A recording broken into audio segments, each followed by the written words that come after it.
Welcome, everybody. My name is Alexandra Lieben. I'm the Deputy Director of the UCLA Berkeley Center for International Relations, and it is my pleasure and honor to be part of the advisory board of the Thomas Mann House. I actually stand here at the Thomas Mann House in the Pacific Palisades in Los Angeles, and welcome you from here. I've also taught crisis de-escalation and conflict resolution for the past 8 years to law enforcement and members of other public safety agencies. So I'm really interested in our conversation today, and I will moderate our conversation. With us today are Walter Katz, Aiko Kempen, and Kren Malone. Walter Katz is the Vice President of Criminal Justice with Arnold Ventures, which is an American philanthropy. This follows a career of more than 2 decades in public service, beginning with a 17-year tenure as a public defender in Southern California, through his 2017 appointment as Deputy Chief of Staff for Public Safety in the administration of Chicago Mayor Rahm Emanuel. At the mayor's office, Walter oversaw one of the most complex police reform efforts in the US, served as co-negotiator of the consent decree that was enacted in 2019, and led the design and development of the new Office of Violence Prevention. He also has an extensive background in law enforcement, accountability, and oversight, including a stint as the independent police auditor for San Jose, California. His scholarship includes studying independent investigations of police lethal use of force that appeared in the Harvard Law Review Forum, and more recently, police union and collective bargaining. Aiko comes to us from Leipzig, Germany. He's an investigative journalist, and in recent years, he focused on the role and work of German police. His work is published in German public television, newspapers, and magazines. Currently, he works for the NGO Frag den Staat to make government work more transparent. In 2021, he published the book Auf dem Rechten Weg about racist and right-wing structures in the German police. I have it right here and can highly recommend it. Kren Malone is the director of Los Angeles Public Library's Central Library, the flagship of a library system that encompasses 73 branches and serves a population of more than 4 million people.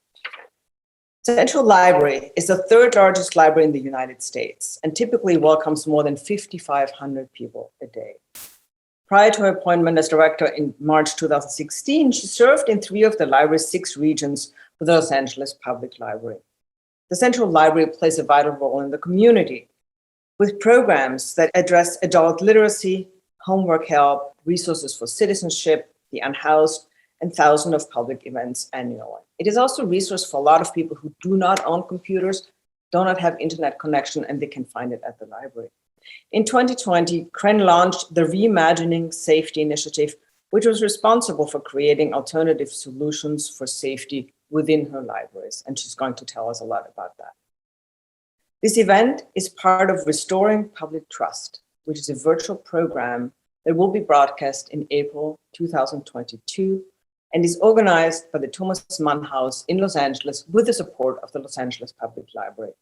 Today's program focuses on reimagining safety and restoring trust, especially public trust, in law enforcement in particular. So how did we get here? Why are we having this conversation in the first place? It's like, where does this profound mistrust come from? I want to take us back quickly. It's like, give you an introduction in sort of the history of policing. It's like, what has been happening in this country is specifically, luckily we have Aiko who is going to give us a German perspective, but for the United States. In the United States, the history of policing starts, and really the control of the movement of African Americans starts with the arrival of the first slave ship. Slave patrols were instituted that controlled and made sure that people could not leave plantations. That after the Civil War was followed by Black codes and Jim Crow laws that likely, like in a very similar way, try to restrict the movement and also keep people in slave-like conditions, because if you could criminalize them, then you could exploit them further. So from the very beginning, there was a big separation between white society and African Americans, and that has colored the relationship ever since. Right? It's like with the attempt to criminalize Black people, it's like and continue a dependency, and also at the same time signal to people what their value is to society here. What is the role of law enforcement, right? It upholds a power structure. And with that perpetuates structural racism and racial inequality. The different forms of policing that communities experience. Some feel safeguarded and others feel oppressed. Their particular experience colors how they see police and these interactions. For most people, police is the most visible representative of the state, right? So depending on your experience, that can engender distrust and resentment toward the state or trust that your rights will be upheld. Organizational culture plays a role in police force as well. It's like, and we're going to address this because it's a big part. The model for police departments was the military. So we're looking at a paramilitary organization, both as like in designated ranks, in uniforms, in appearance, right? And also it's like in the increased militarization that we have witnessed over the past decades. There's a command and control structure that does not allow dissent. That is how police officers are cultured during training, that is also what they apply in their interactions with the public, who are not familiar with this, right? Who do not consent to this. There's a mismatch between the recruitment and the training, what people think they're going into versus what the reality is of the job. A police officer spends most of the time doing what we would call social work, right? Taking care of people in distress. Reality is then occasion or the need to draw a gun. There's a self-image at stake, right? So again, it's like sort of as an identity crisis that we witness among police officers who want to fulfill this role that they signed up for, yet like that's not always appropriate given the circumstances. As a society and government, we have to take a look at ourselves, right? It's like, what role do we play in this situation that we face out right now and that we find ourselves in? We have largely abdicated responsibility for citizen welfare, right? Homelessness, mental illness, substance abuse, poverty. We've put it in the hands of law enforcement to handle this. And with that, we're criminalizing people that should be the recipients of social services. So it is for us a time of reckoning, stepping back and seeing like, what is our role? What can we do? What do we need to change? So this conversation sort of looks at all of these different perspectives, different aspects. And I look forward to starting a conversation now. So Walter, it's like, I'm interested in what brought you to your work. It's like, what engendered the interest you have in this? Give us your perspective sort of from your experience so far and what you have learned. Well, first of all, thank you so much for having me, and I want to thank the Thomas Mann House for the invitation to participate today. To answer your question, as you mentioned in describing my history, my career began in Southern California, particularly in Los Angeles as a public defender, which I did for many years. And my exposure of representing people who could not afford their own counsel when charged with a crime, I often came across cases where allegations were being made of police misconduct, either excessive force or a false statement or perhaps a planting of evidence. And it was very difficult to try to break through that wall of silence to advocate on behalf of my client as to why the evidence which was collected was done so in an unconstitutional manner, in a manner which violated my client's rights. Many barriers are put into place to make that very difficult. About 20 years ago, a little more than 20 years ago, in Los Angeles, there was a scandal involving the Los Angeles Police Department called the Rampart Scandal. This involved officers who were assigned to a special unit which were supposed to target criminal street gangs. But in fact, these officers from that unit were essentially targeting the weakest members in society. And in doing so in ways which they got away with for many years, which included false arrests and other crimes, which were designed to get convictions and to get people off the streets who they didn't like, regardless of how strong the evidence was. And I was part of a team that was asked to review cases which were a result of those arrests. In the American criminal justice system, it is designed so that ultimately the majority of people who are charged with crimes enter a guilty plea. It's called plea bargaining. And they're often given offers people are charged with crimes and given offers, which makes it in their interest to plead guilty because the risk of going to trial and challenging the case is too high. So we had about 120 cases in our office, which were convictions, which were connected to these officers who were found to be corrupt. And what we found was time and time again, you'd go into the file and you'd see somebody who said, I'm guilty. Evidence was planted. A false statement was made. Very little could be done to protect that person's interests. And ultimately, they took a plea bargain deal. That experience really informed my work, that I decided that it was more important to take a broader perspective on trying to really critically examine the systems behind policing, which allow for these kind of conditions, which I could not do one case at a time. So that is what really sparked my journey into police accountability and police oversight, which included, as you mentioned, as a police auditor in San Jose, as an inspector general in Los Angeles County. And what I've seen in all the cities I've worked in, including Chicago, is that the majority of police officers are doing their job correctly, but there is always seems to be a subset of police officers who don't want to follow the rules or follow the Constitution. And the problem is that the rest of the system in policing essentially protects that conduct. And we saw that in Minneapolis with the murder of George Floyd. Every officer knew that the officer who killed Mr. Floyd was a troubled officer and he is prone to violence, but nobody did anything about it. They just literally and figuratively stood by.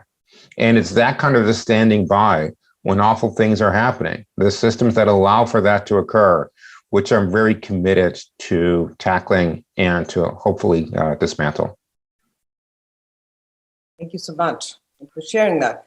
Aiko, would like to ask you to give us sort of your perspective on this. Yes.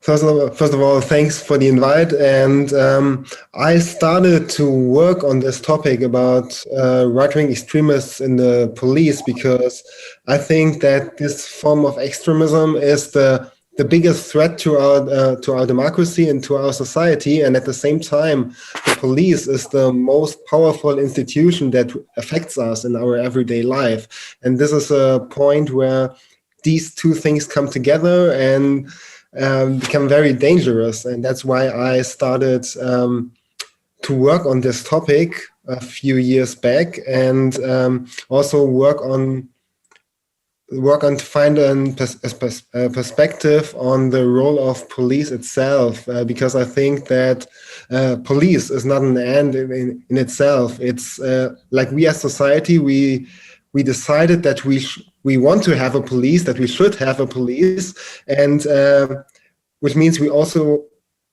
should decide how we want police to be and what kind of police we want to have. And for that, we have to take a closer look at what police is, how police works, what it means in practice, but also in theory. And as you already mentioned, police in Germany always seems kind of different than in the United States at first sight, because usually if you criticize the police in Germany, they say it's not as bad as in the US.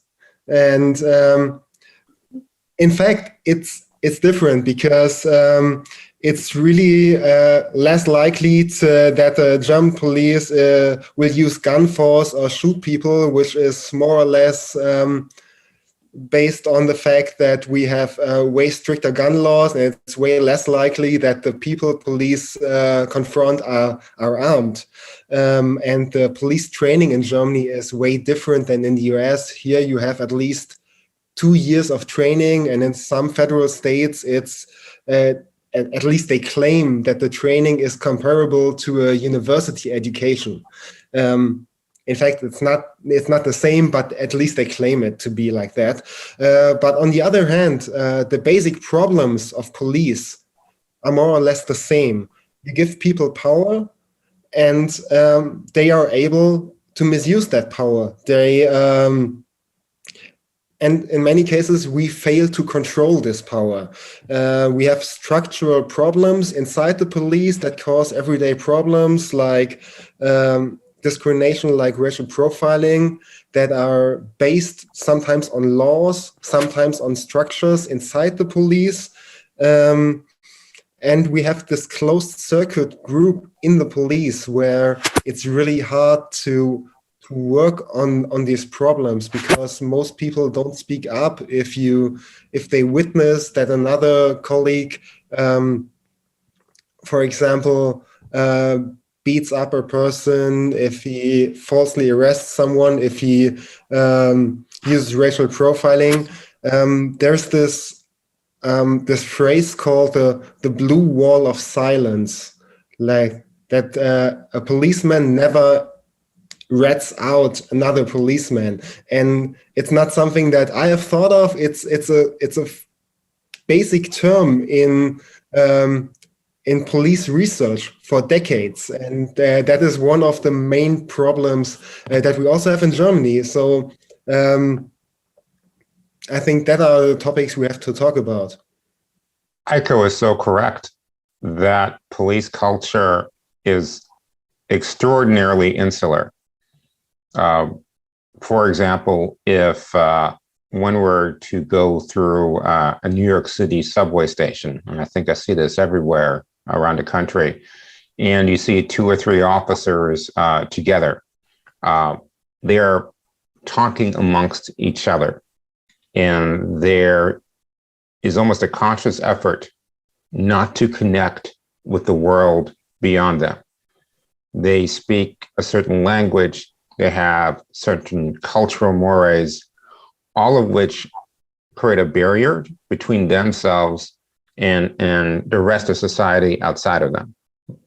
This insularity begins right in the academy with how officers are enculturated, are very much an us versus them mentality. And that then generates that exact blue wall of silence that Aiko was talking about. Going back to the officer killed George Floyd, he was involved in an incident about 1.5 to 2 years before the murder of George Floyd, where he beat a 17-year-old, used a flashlight, kicked him, put him on the ground, and pinned him down to the ground in a very similar fashion, the way George Floyd was, for more than 15 minutes until other officers arrived. That was investigated as an excessive use of force, but he was never disciplined for it. My view is that if that incident happened properly handled, and now he's charged with a federal crime for that incident, had that incident been properly handled, the officer would no longer be in the police force, would have no longer been in the police force, and ostensibly George Floyd would still be alive. So it's not just the individual silence. And I've read many use of force reports where an incident is occurring, and miraculously, these men who are trained, and women who are trained to have high observation skills, never seem to see what their partner is doing when they are using force. Suddenly, their eyesight becomes much more limited than it was just a few minutes ago. Their attention was drawn elsewhere. You see these patterns play out at the individual level and at the broader systems level.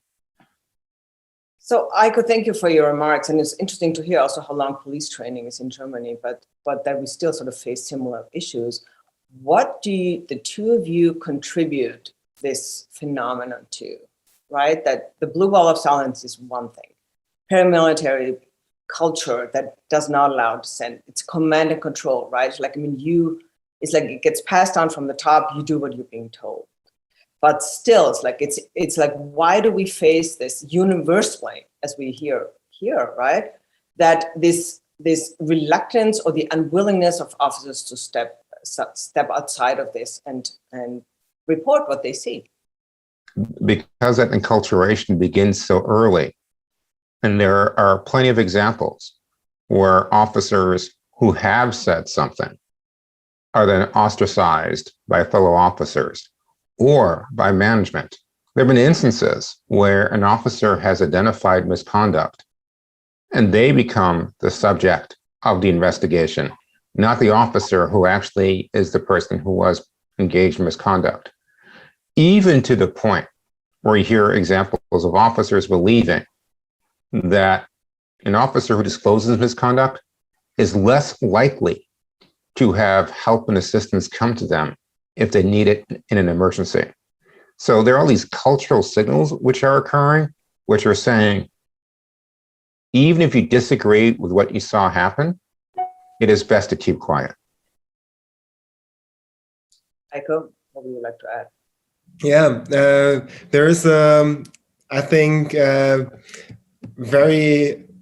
there's an essay by one of the most famous German police researchers on this topic, and it's called "Why Policemen Stay Silent When They Should Speak Up." And I think the title itself shows the problem. The question is not do they. The question is, why do they do this? It's no question that they stay silent when they should speak up. We just have to think about why do they do this? And it's in some cases it's all, at least in Germany, it's kind of problematic on the situation of the law, that if you don't report something that you saw, you also do something illegal as a police officer. So if you later admit that you have seen your colleague doing something wrong and you didn't report it, you also have to be punished for that. So you stay silent, and the staying silent, the lie bonds you two together. That's one of the theories that's very common on this topic. And the other is the really close bonds that inside the police, that if you speak up, you get shut out of the group. Everything that Walter just said. And these are the two main topics that leads to the problem that policemen stay silent. It's also like, it goes back to the us versus them, right, phenomenon that you both address. It's like, and that we have a police force that feels beleaguered, feels like they have to stick to each other because they're basically universally disliked. So the community objects to their presence, don't feel good about having them around, and they feel like politicians and their superiors are not necessarily backing them up either. So that basically creates an even stronger force. So we'll think about this in a minute. Like, is there anything that can be done about this? I'd like to pivot to Kren, because Kren has experienced this firsthand in the Los Angeles Public Library. And Kren, if you could just take us through, is like, what is the meaning of a library here, right? That's very different from how we think of libraries in Germany or Austria, or probably Europe for that matter. Like, what role does it occupy here in society? And what role have you seen like police occupying, like, and what has brought you to the point of launching this new initiative? Thank you. And thank you for having me as well. Well, for starters, the library, you know, in theory, here is the great equalizer. We provide free and easy access to information, and we should. We're the place where lifelong learning occurs. We're the place, no matter your stature in life, you should be able to come into our building and feel empowered, because that's the essence of it. We're the connectors. We're the resource guide. We're the ones that, and we're happy to be this, we're the ones that to some degree is still deemed a safe space, a space that's neutral, a space that you can gather and discuss your ideas and research and be who you want to be. So there's a lot of power within that. We're a huge library system here at Los Angeles Public Library, and like many libraries across the country, you know, of course, we have security measures. We do use contract security and things of that nature. The overall goal of libraries, again, is to empower and to ensure that our patrons and our public, they enter our buildings, are feeling welcome and safe. And that's always been a core of who we are. With that said, like the rest of the world in 2020, we too are impacted by the world, you know, as a whole, the pandemic, the George Floyd crisis, which finally, you know, placed a big old spotlight that we had to collectively sit and deal with in the course of this. And I think that's what made that particular incident and what was happening in the world with us dealing with this pandemic lead to that pause and just truly examine it, because it's not a new piece. I mean, you know, I was here, you know, during the LA riots, you know, and we saw how that went. So this isn't a new piece, But the new dynamic came forth with the pandemic and forcing people to sit with these actions and really dig into it.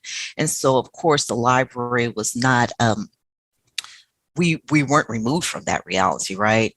So, of course, within our discussions at this level is, well, what can we do? What are we doing? How are we viewing this? Because our public wants to know, how are we utilizing officers? Are we going to defund? Like, what are we doing? And I'm a believer of, the late, great John Lewis of good trouble. And I like to agitate a little bit. And that's what I do. So one of the questions, as we, administration, we were attempting to figure out what we can do, what more can we offer? One of the things that Mike gently brought up is a proposal from maybe a year prior for the possibility of social workers, which are super expensive. And it won't resolve every single facet of 73 libraries, but it was something that we saw a need for here at Central. We did have social work interns that interacted with our patrons, and we found that useful. So that discussion was there. So of course, in the height of everything that's going on in 2020, now we're really leaning into this discussion of getting social workers and partnering with groups that have the area of expertise, be it with mental health or social services, that can come into our libraries and support us, and more importantly, support our patrons. And from that, it developed into, well, where's the money? So of course, one of the resolves for that was, well, let's reallocate some funds to this effort to explore ways that we can do what we do even better and be even more intentional about ensuring that our patrons feel safe and ensuring that we're providing them the resources that they need in our role.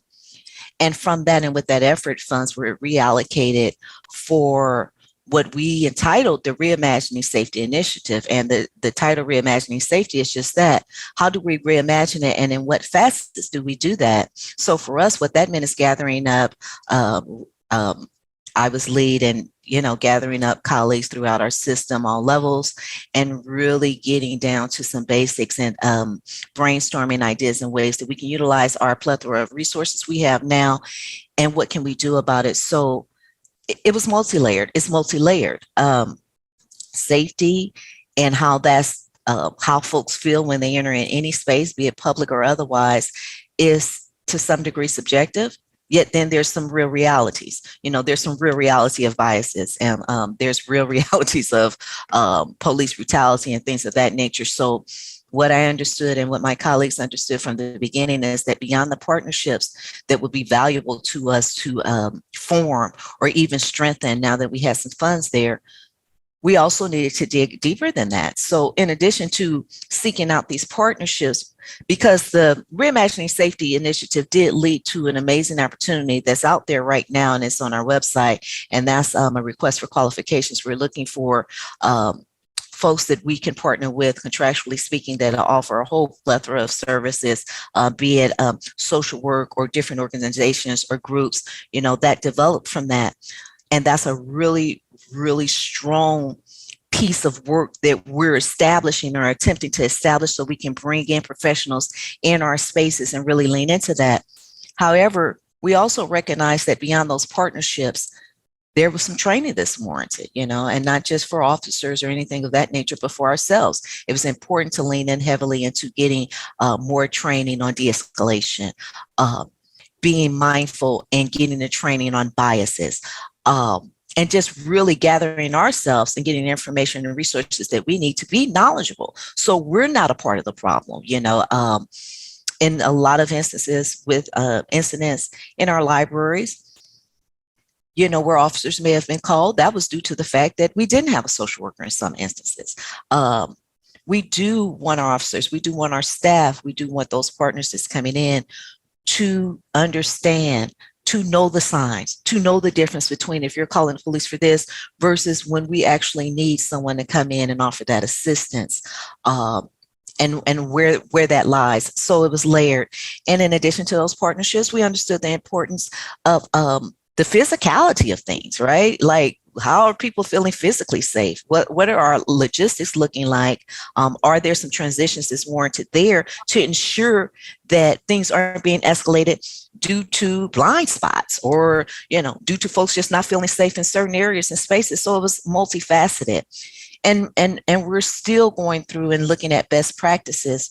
But, from that Reimagining Safety initiative and looking at ways that we can further enhance the services we have, we did develop that RFQ. We do have resources now where we've actually empowered our staff in our branches and our departments where there's many grants available. So if they know that there's organizations within the communities that they're serving that can benefit us, be it through programs or classes or resources, we can lean into that. So we're exploring a lot of different ways to deal with that.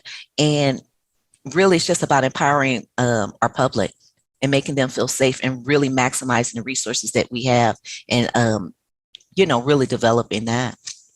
Thank you so much, Kren. And you echo what Aiko was saying, right? That we are stepping back to rethink, like what's the role that police plays in our lives? It's like, how do we want to use them? Like what is appropriate? And that sort of makes me think about the whole discussion around defund the police, right? That came out of 2020 and that has seemed threatening to a lot of people, but in reality, it's like what we're talking about is reallocating resources, right? To strengthen social service agencies, to take away tasks from the police they shouldn't have in the first place.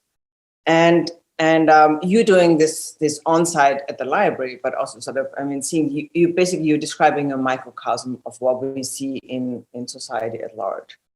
I'd like us to thank you for all of you. So it's sort of setting the stage for where we are and what we're looking at. It's like, and then really pivoting to the path forward, right? Where do we go from here? What ideas are there? What reform efforts can we think of?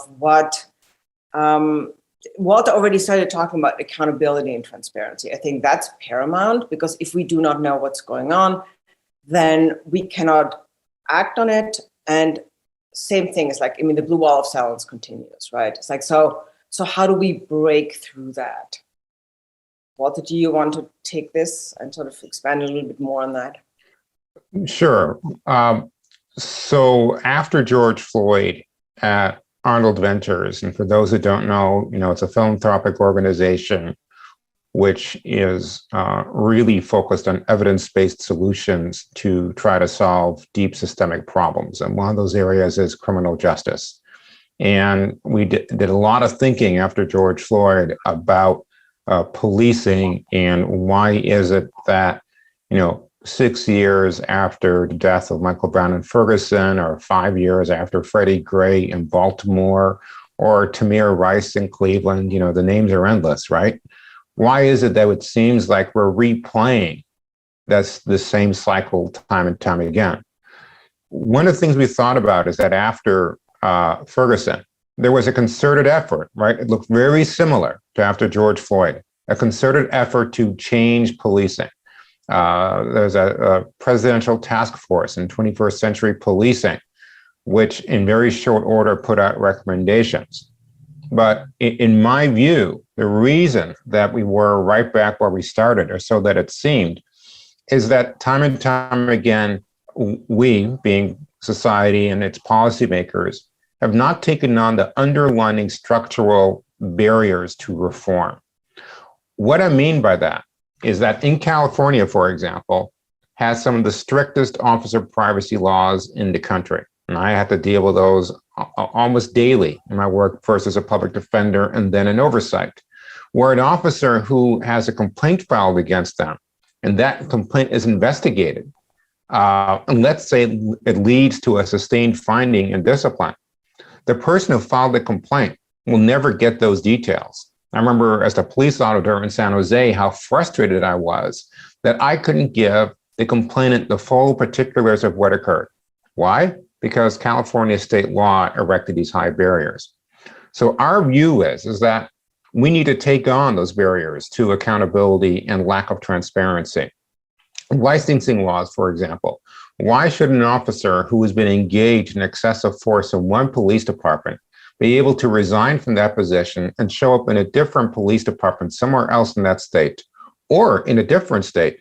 And the research shows that officer is more likely to re-engage again in misconduct than an officer without that history, right? Those are the structural barriers to reform that we're talking about that are standing in the way of making progress. So our position is that policing is a high-risk profession, which has not been regulated like one, and state legislators are in a position to advance those types of reforms, which are extraordinarily difficult to do. And for viewers in Germany, what's important to keep in mind is that the United States policing is extraordinarily fragmented. Not only do we have 50 states, but in total, we have about 18,000 agencies in the United States which have some form of policing power. That makes it really difficult to drive transformative change at scale. So that's why we believe 18,000 police departments, 50 state legislators. We'd rather try to drive increased regulation and transparency and greater accountability through those state legislators. Yeah, that's absolutely true. The Los Angeles alone has, I think we have 82 municipalities and probably 50 different police departments, and all of them sort of with their different cultures. So it's, yes, you're right. It's very easy for a police officer accused of misconduct or dismissed to move on to another department. At USC, the Safe Communities Institute started what's called the Lewis Registry in the name of John Lewis, and basically tries to do exactly that, right? Keep track of officers who have been dismissed. So make that publicly available so the next police chief can see whether there's any record on the person applying for the job, and we can stop the cycle of redeployment, essentially. Aiko, how is this in Germany? In fact, the conversation about a bigger police reform in Germany is rather small. The main discussion in Germany is about making smaller steps, like, for example, for maybe 2 years, we are discussing about a proper study about racism among policemen. And the last time we had a study like that was in the mid-90s. And after various scandals of police brutality and racism, and this is the same like today. We had a few scandals in the last 2 years, and now we discuss about these topics again. 25 years later, we still discuss the same topics. We ask the same questions. Why do policemen stay silent? Why do they tend to be sometimes racist, and we still try to find the same answers. And I think that it's in a way the same thing that Walter just said. We don't evolve. We look at the topic and then we want to change it. After we as a society, we seem to forget to stay on that topic, to realize that we as a society decide how police should be. We forget about our role as the commander of the police. The police is not there because the police is there. The police is there because we want to have a police. We say it's better to have a police than to not have a police, but we forget about that we have to decide what kind of police we want. And you also see this discussion in the way that the reforms in Germany are happening. We don't have that many polices as in the US. We have 19 different polices in Germany, and in some of them you see some reforms that at least in my opinion, are kind of going in the right way. Like, for example, in the few states we have the new way that police officers have to give a control receipt after they controlled a person. So that's a really good way to lower racial profiling, because in the end they control way less people. But before they control, they think about why do I control this person? A police officer must be aware that after he checked the person, after he searched his pockets, he has to write down why he wanted to do that, and in a way that it's okay for him to write it down. And on the other hand, in some states you have the contrary way, that we have new police laws that give the police way more power. They have tanks, they have weapons, they have way more rights, and we have to think about that. Also, a part of society thinks that police should be in that way. That police should be kind of force, kind of a power, and not a social worker. And I think that's the most difficult part, that we're not aware what kind of police we want to have. It's somewhere between these two poles, like between having a social worker or having like a more or less military style police. And this discussion is still going on. I mean, we see, as I said, like we see the increased militarization here. Literally, it's like that police departments absorbing equipment, right, at a discount price from the military. So we see tanks rolling down the streets, like during the George Floyd protests. If Walter and Kren will remember, right, the National Guards, like, I mean, it was really urban warfare. And it's like, wait a minute, this is nothing to do with what we're actually trying to resolve here. We're trying to resolve the opposite, right? We're trying to build connection. We're trying to understand each other. We're trying to come to a different place as society. It gets us back in a way to elected officials also. It's like, I mean, what do they see as their role, or what they see is possible, right? We have had a century of blue ribbon commission, one after another. Again, it's like with the same analysis, same recommendations, right? And nothing has happened, right? We haven't really moved the needle. And what's holding it up, right? And it has to do with like, and sort of that's like with police unions, that's one, like the powerful political forces at play in this country here. And how politicians are beholden, or politicians are dependent, right, on their support, because police unions also will say, it's like, okay, we're pulling out people, right? Like, we're not going to safeguard the communities. And we have seen an uptick in crime over the last 2 years during the pandemic. And Kren is like, knows about this. It's like, and I'm going to ask you about it. It's like, I mean, that sort of people's demeanor has changed, right? There's a lot more aggression out there. So here too, it's like all of that justifies like more police in the street. But it is about finding that middle ground. Kren is like, what, with your reimagining public safety, is like, what have you learned? What's happening now that you have had it sort of on the books for 2 years? Well, what's happening is that, you know, we're not immune to bureaucracy either. And in the midst of the pandemic, you know, things didn't move as quickly as we would have liked ideally, but they're moving now. And what I mean by that is that it's a big task. And like during the discussions in our meetings during the Reimagining Safety Initiative, you know, that's when it was discovered, hey, there's more than just about these partnerships and what we can do. Like I mentioned, there's the training aspect, there's the physicality and the logistics of a building, and how that supports safety and things of that nature. So one of the things that we learned is that it's far more in-depth and detailed than what's on its surface. It's definitely not this one-stop shop experience. We know that it's subjective. There's a lot of strong opinions on all sides and all facets of police reform, and in the need, and is there a need to have a police presence? What we've learned is to really be intentional and consistent with our goals, be patient, you know, because things take time. Hence the bureaucracy of things, which wasn't so much a deterrent of, hey, you can't do it. But when you're in the trenches of trying to move things significantly, you just realize that there's a process involved, you know, and it's not going to happen overnight. And this hasn't happened overnight. Like I mentioned, our requests for qualifications that's out there now that potential organizations, individuals, or groups could apply for and be listed in to work with us.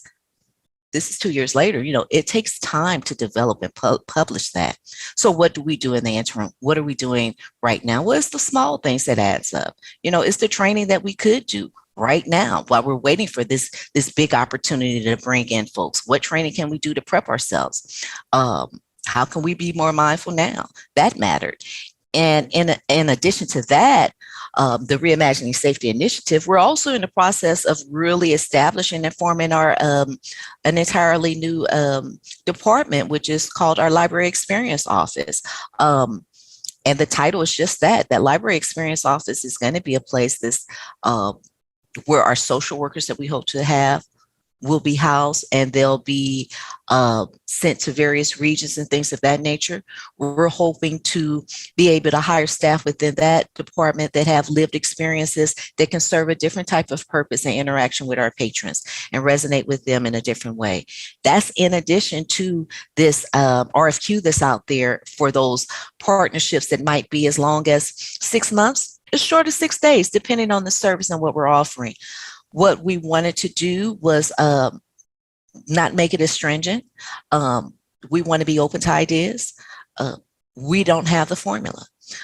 We have ideas, but it was important that we also get that feedback and that type of engagement from our public. So it's evolving. There are some mainstays, we know we need a support staff, and we know we need some expertise within our spaces to help us navigate through things and learn how to differentiate between, like I mentioned earlier, when someone needs that support versus when it is indeed an incident that requires an officer's presence.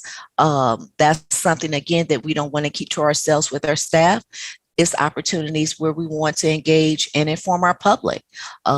We want the better relations all around, but the overall goal at the end of the day, throughout all of this, is that when folks enter our building, that they're not stymied or feel afraid, that they can explore and do the things that these libraries are designed for them to do with that fear of being over policed. So where our hope is that throughout this entire process, which isn't finite, right? We've had these repeated discussions of, as we've all mentioned over and over again with these task force. For us, it's ever evolving, and it's a mainstay. The Library Experience Office is a mainstay. This is no one shot in the dark. We put our stamp on it and we say we've done it. We pat ourselves on the back. It's there. No, it's a living, breathing thing. It's something that's going to be ever evolving, and it's something that we're just in the process of doing. The library in and of itself is a place where we've always supported and done things to empower our public, especially our disenfranchised, but as a collective whole. So that's not a new piece.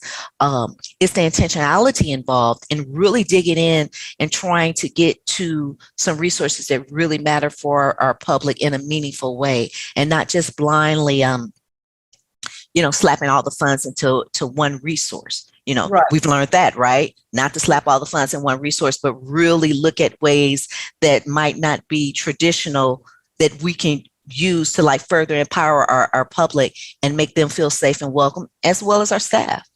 Right. And you talk about changing police officers' role in the library, and that means that they see themselves differently, right? Understand their role differently. And that is like Aiko, you were talking about that we need to think about what role police departments should play, but it's also for each individual officer, right, to think about who am I in society and what is my mission here? And that goes back to training, right? But and sort of the culture we've addressed now in many different ways.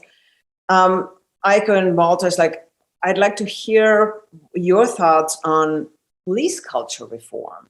Right? We talk about yes, we need social workers because that's really sort of much more of the actual tasks they have. It's dealing with people in distress versus drawing their guns, and it's actually having to come out in some tactical way. But still, how do you see the possibility of changing that? Where do you think it needs to start? Aiko, do you want to go first? Yeah, I think the most important thing is to create a climate inside the police where it is possible to speak up, where it's normalized to speak up.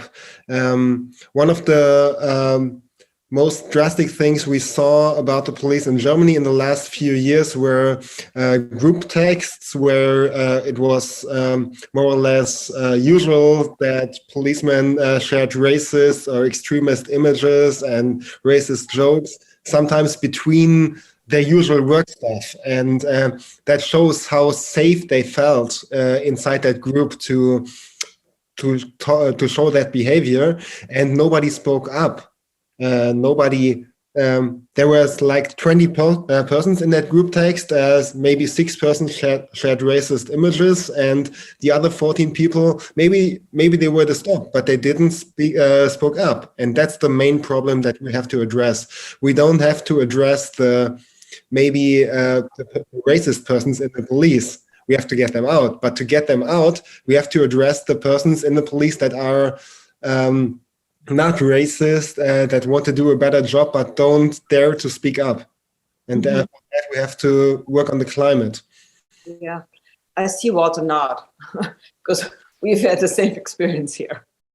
Yeah, definitely. To me, and you earlier talked about where civilian policymakers, or you alluded to that. And I think that at least how we think about change in policing, it does work along 3 different strands. The first is the one at the policy level, where, for example, state policy can have an influence.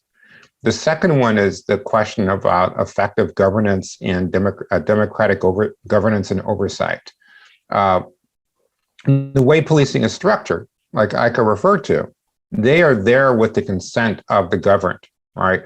With the exception of sheriffs in the United States who are directly elected by voters, and that's a totally separate story. Police chiefs are essentially either appointed by city councils or hired by city managers, appointed by mayors, and they're at their service. But I really think that mayors and city councils have an important job to do, and they have not done so consistently in all jurisdictions. I'm talking about areas such as setting policy, approving budgets for police departments. And often the police department budget is by far the largest part of the budget in a city, overall city budget. Ratifying collective bargaining agreements, which have gone through union negotiations, and city councils take them and they ratify them. And other policies, including approving lawsuit settlements.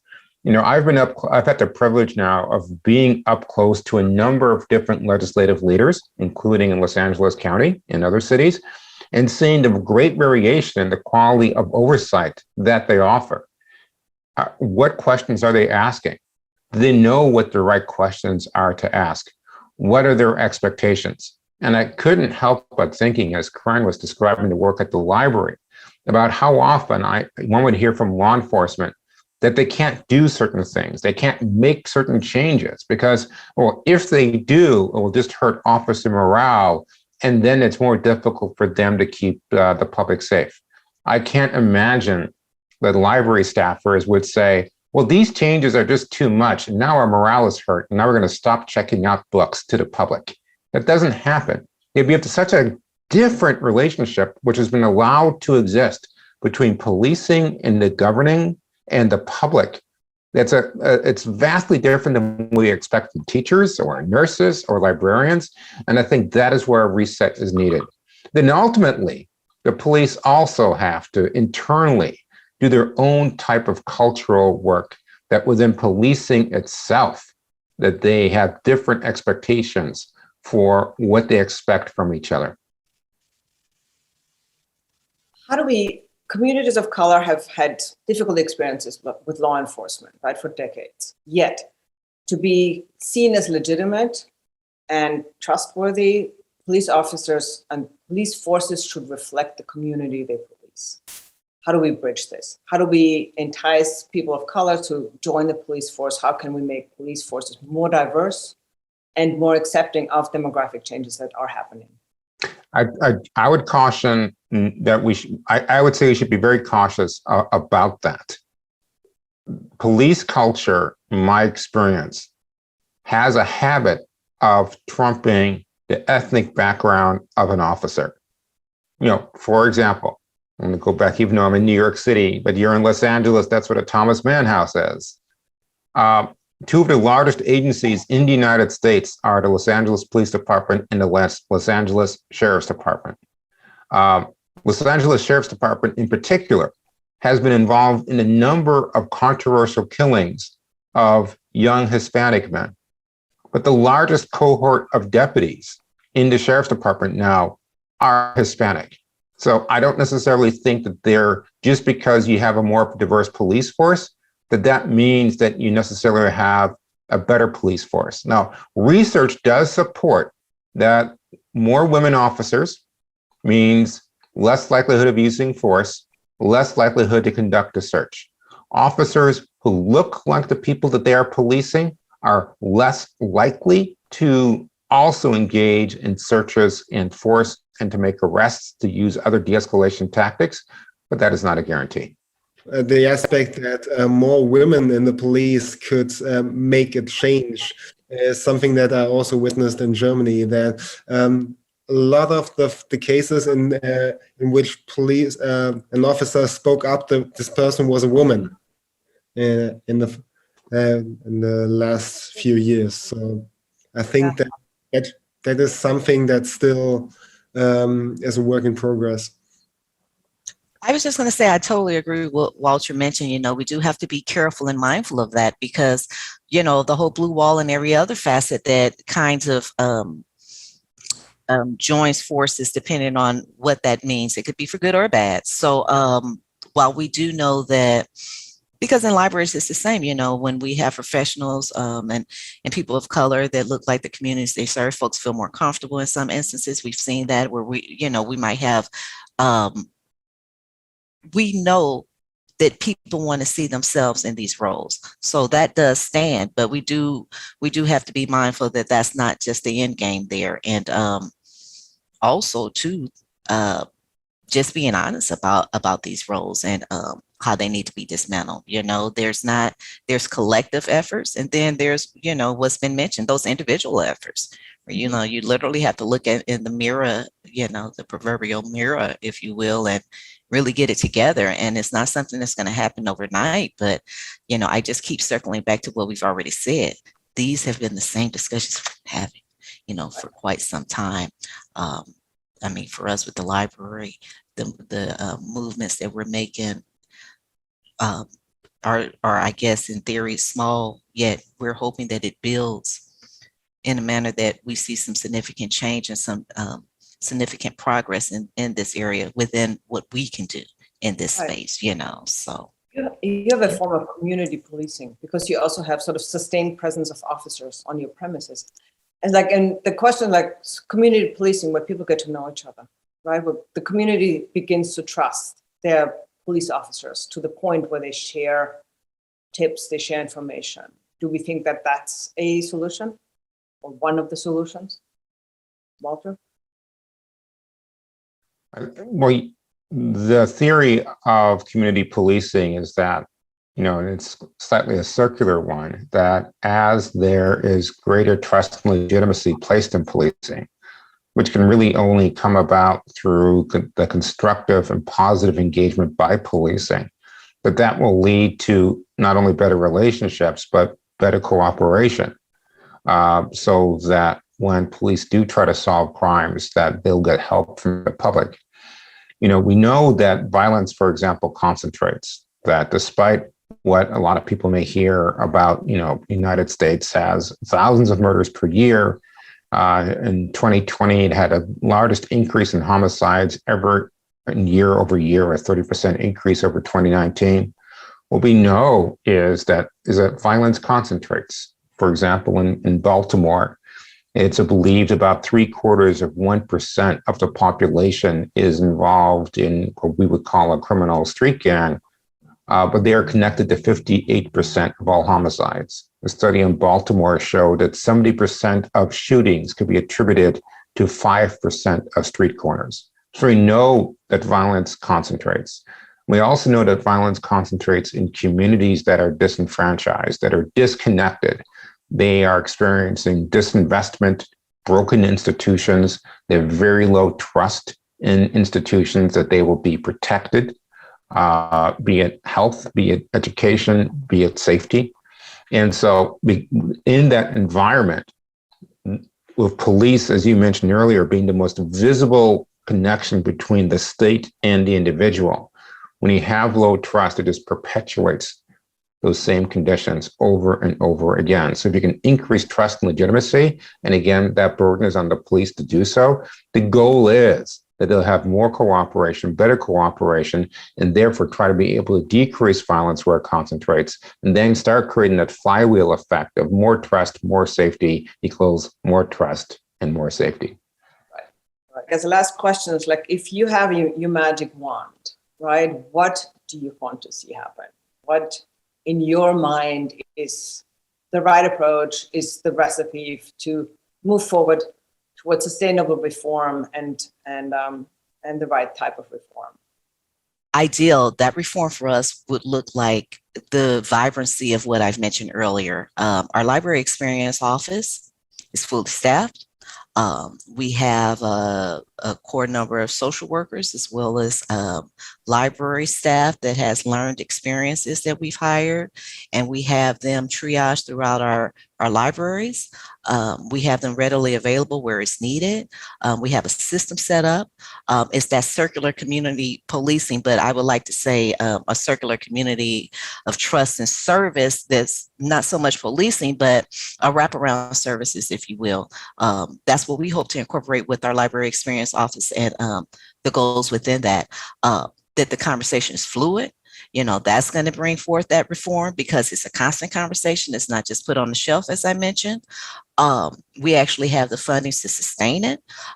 We certainly do in the library experience office, I believe, but within our partnerships and our contractual agreements that we're out searching and encouraging folks to apply for, we're hoping to establish some meaningful partnerships and take the risks that we need, be it pilot projects or otherwise, stick with what works, being open to what warrants change, being fluid within that, getting that feedback from our patrons as well as our staff on their needs and actually seeing those progress move forward, and just having that to happen on the continuum where we're not in a position where we backtrack and we're not intentional with how we're allocating and using these funds and how we're exploring and looking at ways of safety, and that line of communication is actually open within our system in a meaningful way. And we're seeing that change in a real way. To me, that would be indicative of reform in our world, in our sphere, actually working.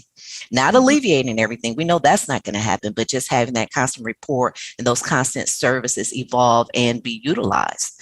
That would be the dream with the magic wand. Right. Sustained effort and the commitment to stick with it. Yeah, and to learn as we go along, because like you say, right? It's like, I mean, it's an evolving process. Walter. I really believe that progress towards reform requires policing to become more open. That includes more open to constructive criticism, more open to understand and appreciate the lived experience of people with very different backgrounds. And in one area where I'd like to see less tolerance is less tolerance for kind of that low-level types of misconduct, as well as extremism, the type of thing that Aiko writes about in German policing. And we know from the January 6th insurrection in Washington, D.C., that there were off-duty police officers who were present, and they are attracted to one or two of the more high-profile right-wing paramilitary organizations, and we should not have any tolerance for that. If we want to have more open policing, which is in service to its communities, policing should reflect those communities that they serve, not necessarily that they look like them, but they should reflect a set of values. And those values should not have space for intolerance or extremism. Thank you. Aiko? Yeah, it's I have only one simple wish to change something, and that is to listen to people who don't feel safe but threatened by the police. I think that is the one thing we're missing in the discussion. We ask ourselves, we ask, why do people criticize the police? But we rarely ask the people who feel threatened, and they also have the right to feel safe. They have to have the right to feel protected by the police. They are also commander-in-chief of the police. We have to listen to them.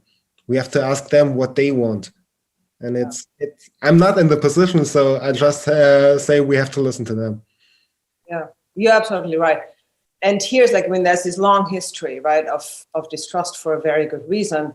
So rebuilding that trust takes time, right, and takes sort of a concerted effort on everybody's side to give it that time, right, and believe that it's possible. But yes, it takes a true commitment, and not like we said, it's like basically like making promises that are not being kept or being sidelined by politics. But yes, Aiko, thank you very much. You closed us out on a really important point, which I'm thanking you. And I thank all of you, right? Thank you very much for joining this discussion today and for thinking. And it's far from over. And it's really, as Kren said, it's a work in progress. But the work has to be undertaken. The time is right. And I think the public will is there. And we have to hold our elected officials accountable, to hold police chiefs accountable, and deal with all sort of everybody on their end to make this happen. Thank you very much, and I wish you a great day.